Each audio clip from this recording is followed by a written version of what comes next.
all the talk about Trump and his personality and all these things that seem so peculiar to this one peculiar man and his role in our history, I got to thinking as we entered the new year, where was this country 100 years ago at this time?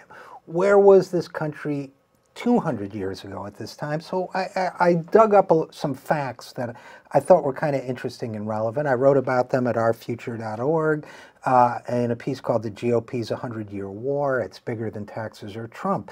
Now, I was thinking about that, and I want to share it with you now because I think it's another perspective on what we're going through. First of all, let's think about 200 years ago. This was the era of what they call manifest destiny, where the white Americans who were ruling this country, slavery was still around, were attacking the native peoples, were driving other colonizers off this continent because of the growing belief that it was for us, that we were destined to conquer and own. President James Monroe had just recently taken office.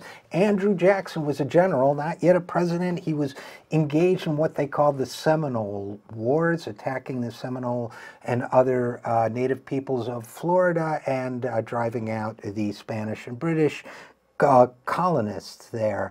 But the country was also investing in infrastructure. In fact, the big infrastructure project that year was the start of the construction of the Erie Canal, which, believe it or not, even though it was in upstate New York, opened the country to the west, quote unquote. The Erie Canal went through Utica, New York, where I was born and grew up, but by the time I got there, it had been paved over and was known as Oriskany Street. Now, Monroe had this great belief that he was above partisan politics, didn't like political parties. They called it the era of good feelings, where wise men could of course it was men, could come together and decide the fate of the nation, kind of like Obama and centrism. It didn't work then, it's not going to work now.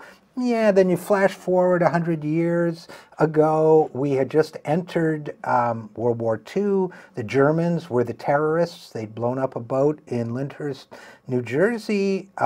They were hated and feared as terrorists. That would include Trump's father, I assume, Fred Trump.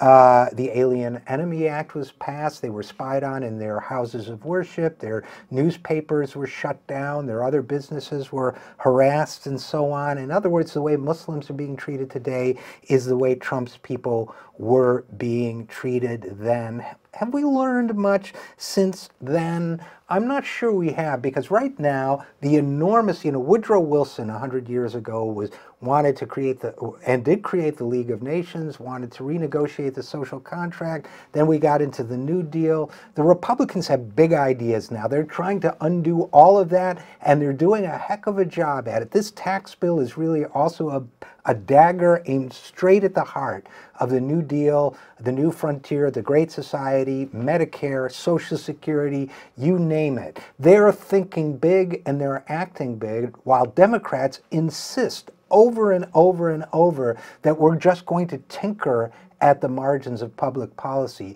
Isn't it time for somebody to think big on behalf of the people of the United States of America? Now, James Monroe in many ways was a morally troubled figure, President Monroe, but he thought big. Woodrow Wilson was a racist, as we now know, but he thought big. The people of the progressive era, as it was called in Wilson's day, were the real heroes. They knew, those labor leaders, those organizers, those muckraking journalists, they knew that we could build a better world, and they weren't afraid to try. They did, in large part, shape the agenda of the New Deal. We need a new progressive era.